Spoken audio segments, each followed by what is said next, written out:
pensar se a gente é realmente infinito, tipo, a nossa alma tem depois... Imagina que loucura você pensar, mano, pra sempre eu vou existir. Pra sempre eu vou existir.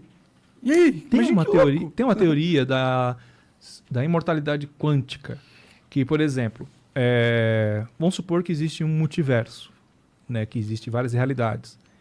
E aí, nessas várias realidades, tem vários monarcas. Né? Tem um monarca que está nascendo agora, nesse exato momento, em alguma realidade, e tem um monarca que está morrendo, entendeu?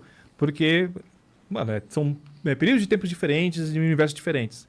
Então, à medida que você morre, está nascendo em outro universo. Então, você nunca morre.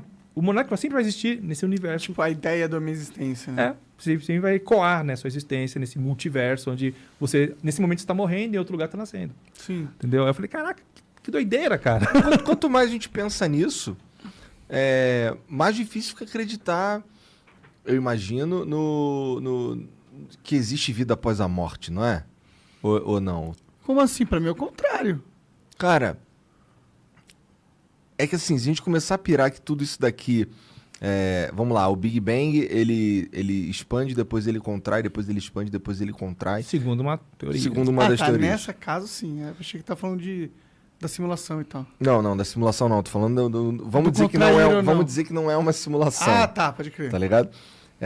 E se a gente ficar pensando, viajando nessa parada aí, porra, qual o sentido, assim, cadê as vidas que vêm depois que a gente morre? Um dos questionamentos que eu tive quando eu deixei meu lado espiritual, né, de lado, é que eu pensei, vamos pensar que todo mundo morre e vira fantasma, vira uma alma e tal. O mundo existe o mundo existe há muito tempo, mas os humanos existem aí há uns 200 mil anos. Cara, a gente... Mano, tá lotado de fantasma, sabe? É muita vida que existiu, sabe? Onde ia colocar tanta gente? Por isso que eles inventaram a teoria da reencarnação. Que daí são sempre os mesmos indivíduos que vão reencarnando. Mas uma coisa que uma conta que não fecha, então os seres humanos controlam quantas almas existem, ou são criadas, entendeu? Porque o nível de almas que vão existir, pelo menos almas humanas, se acredita que é um negócio exclusivo do humano, né? Uhum. Meio que é controlado pela nossa matemática de natalidade, tá ligado? Então, Deus, por demanda, constrói almas a partir do nosso desejo. Os caras estão transando muito aí, vou ter que fazer um monte de almas. Ou tem almas infinitas e a gente vai só colocando... E o que essas almas ficam fazendo quando não tá nascendo? E aí volta pro BBB. Por que Deus faria? Pra ser idolatrado? Vou criar essas pessoas pra ficarem sempre falando, você é lindo, eu te amo. Pra ele não ficar sozinho, talvez? Não, mas ele não interage. Ele não interage. Talvez no céu ele interaja quando a gente tá em formato de alma, sei lá. Isso tem esse fator. Ele fala, menino, olha, você fumou muita maconha, viu? Quando eu era moleque, mano, eu era cristão e tal. Aí, uma das coisas que eu comecei a me questionar sobre minha religião é que, tipo...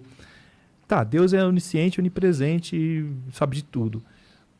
Como é que ele não consegue perceber as maracutaias do diabo? Ou ele permite? Se ele permite que o diabo faça as maracutaias dele, então Deus não é tão bom assim. Eu acho que Deus gosta do diabo porque sem o diabo ele não consegue dar liberdade ao homem. Então, falam que existe o bem e o mal para ter o livre-arbítrio, para ele ter a opção de seguir o mal e tal. Mas eu fico pensando, mas ele deixa o diabo tripudiar na terra, sabe? Influenciar as pessoas. E ele é onipresente e onisciente. Então ele tem um pouquinho de maldade, um pouquinho de sadismo, sabe? Ou talvez a perspectiva dele é diferente, porque se ele sabe que você vai morrer e você vai estar salvo, porque ele é Deus e foda-se, ele sabe tudo, você, ele vai sofrer aqui, mas, tipo, o que é esse sofrimento relativo a toda a eternidade que eu sei que tá com ele, tá ligado? Tipo...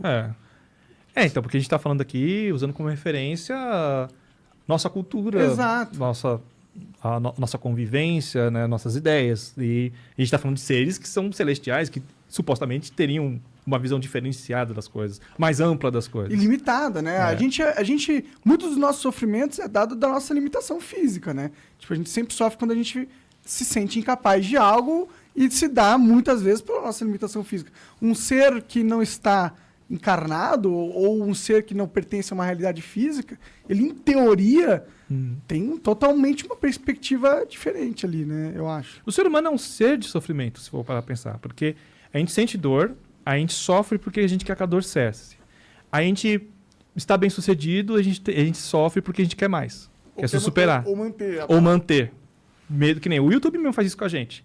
O YouTube fala lá, teu vídeo tá em primeiro lugar. Aí você passa um mês fazendo aquele mesmo número de views, aí aquele primeiro lugar vai se falar, seus vídeos estão comuns. Aí passa mais um tempo, tá abaixo da média, tente melhorar. Então a gente está sempre nessa ansiedade. A gente nunca está satisfeito. O ser humano é um ser feito para sofrer. Sim. Desde que a gente viveu e criou uma sociedade, a gente sofre, né, com ansiedade. Eu acho que o sofrimento é uma questão inerente da existência, tipo, Sim. porque é a nossa bússola de o que não fazer, tá ligado? Se a gente não sofresse, a gente ia morrer rápido, eu acho. É uma necessidade evolutiva o sofrimento. O Siddhartha Gautama, Buda, ele falava o seguinte, né, que tipo, a gente a viver é sofrer, porque se você quer uma coisa, você sofre porque você quer aquela coisa. Aí quando você tem aquela coisa, você fica entediado e quer outra. Então, nunca cessa. E aí ele falava que a única forma de você cessar o sofrimento era você ter a ciência de que o universo é sem sentido e as coisas que acontecem com você é efêmero, passam. E aí quando você tem essa percepção, né, que tudo é efêmero, tudo passa rápido, e que é sem sentido, não tem que ter sentido, aí você deixa de sofrer. É o nirvana que ele fala, né? Quando você consegue chegar nesse nível, você chega no nirvana e não sofre mais. De reza a lenda que ele chegou. Só que eu acho que... Caralho, o nirvana é cagar e andar pra existência. É, cagar, tipo, é dor, vai passar. Tô feliz, também vai passar. Tudo passa. Então, é isso que ele prega. Ele fala que para deixar de sofrer, você tem que estar ciente que tudo é efêmero e que tudo é sem sentido. Entendeu? Deixar de se importar. Por isso que eles pregam desapego, essas coisas, porque tudo para eles é passageiro. Entendeu? Eu acho que o Schopenhauer falava, né, que tipo... a gente vive sempre naquele ciclo que é querer ter e ficar entediado porque tem. Eu vivo isso com games, cara. Quero sempre achar um game, eu acho o game, aí tem aquele momento que eu fico viciado, aí aí começa a enjoar do game, aí vai ficar, cara, que preciso de outro game. Mas é tudo, na vida é tudo, cara. Dizem que, tipo, eu tava lendo um livro que falava sobre como que a gente começou a criar a nosso ciclo de ansiedade. Nossos antepassados eram caçadores-coletores. Eles viviam lá no mato, aí, tipo, eles não tinham local fixo para viver, então eles pegavam ali as frutas, os animais da região. Essa é a melhor época para ser um ser humano. Eu queria ter nascido nessa época. Eles não tinham preocupação, tipo, acabou as coisas aqui, vamos para lá, naquela montanha, pegar as bananas que estão ali. E aí, quando a gente começou a se agrupar como sociedade e se estabelecer em locais, aí cada um teve uma função e a gente começou a cuidar de plantações, ter ansiedade se vai chover para molhar aquela plantação. A gente começou a criar esse ciclo de ansiedade. E hoje está pior, né? Porque hoje a gente tem rede social, a gente tem tanta coisa que fica exigindo a nossa atenção e a gente precisa estar sempre sendo paparicado por elas, para a gente se sentir melhor, para a nossa dopamina subir. Então, a gente está num caminho de aumento de ansiedade, sabe? Mas eu acredito que começou quando a gente começou a viver em sociedade. Quando é caçador-coletor, mano, cagava, andava. Será que a gente errou, mano? Não seria melhor a gente só continuado ficar como caçador? Pois é, né, cara? Nesse mesmo livro eu estava lendo sobre as outras espécies humanas que foram eliminadas, como neandertais, enfim. E eles foram eliminados porque eles não desenvolveram tão bem a comunicação. O Homo sapiens, o que aconteceu? Ele começou a criar mitos, tipo deuses, essas coisas assim, e essas coisas unificavam eles. Tipo, ele não precisava fazer uma coisa pelo outro, ele fazia a coisa por Deus. Fazendo por Deus, a gente consegue agir em grupo e tentar fazer estratégias melhor para cercar os neandertais e acabar com eles. E foi o que aconteceu. Aí eu fico pensando, e se outro sistema tivesse vingado, em vez de a gente agir por meio de mitos? Porque tudo é mito. Dinheiro é um mito. É uma ideia. Sim. Sabe, eu tô um tempão sem pegar dinheiro, porque tá tudo no banco. Sim. É uma ideia. Cara, eu saio com o celular hoje em dia, eu sinto que eu tenho dinheiro. É bizarro, cara. Não, é assim, o banco tem uma ordem lá que eles falam, fulano de tal tem X na conta. Sim. Mas o dinheiro... Fisicamente falando. Entendeu? Então, a gente é uma sociedade que evoluiu por acreditar em mitos, sabe? Seja ideologias políticas, tudo mito, religiões e tal. Aí, isso surgiu desde quando a gente deixou de ser caçador-coletor e começou a se estabelecer em sociedade. Aí eu fico pensando, e se outro sistema tivesse vingado? Será que a gente seria humanos melhores? Será que teríamos evoluído de outra maneira? Mas será que era possível outro sistema vingar? Será que, tipo, não foi um negócio de... Esse foi o sistema que vingou porque era o único que era capaz de vingar, talvez? Não sei, cara, porque a gente não tem parâmetro, né? Só teve essa aqui que sobrou. É que, tipo, a visão, por exemplo, é algo que se desenvolve muito nos mamíferos. Uhum. Será que não tem uma vantagem competitiva forte na visão e por isso que ela sempre se desenvolve? Tá? Pode ser, porque, como eu falei, foi a comunicação que meio que salvou os humanos. Sim. Né? Porque, a fofoca. A gente hoje critica muito a fofoca. Ah, pô, site de fofoca, não sei o quê. Mas quando a gente era lá os caçadores-coletores, quando os humanos começaram a se agrupar e começaram a falar assim, ah, fulano tá saindo com fulana, ciclano tá fazendo tal coisa, eles começaram a se unir mais.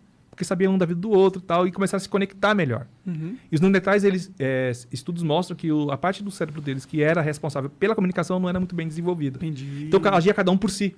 Entendi. E aí eles perderam, né? E, na verdade, tem várias explicações para o sumiço dos Neandertais. Mas Eles foram assimilados também, né? Porque eu sei que tem código genético do Neandertal presente ainda na nossa estrutura, sim, né? sim. Tem uma teoria também que fala que, tipo, como os Neandertais, eles eram humanos meio animais. E o Homo sapiens, quando olhava para ele era muito ruim aceitar que tinha um ser humano tão parecido com um animal.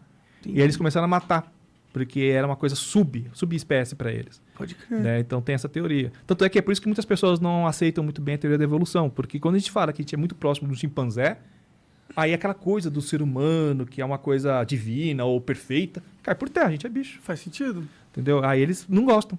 Porque, primeiro, vai contra o ensinamento cristão e também nos lembra que a gente é bicho. A gente não gosta de se ver como bicho. A gente gosta de se ver como uma coisa superior.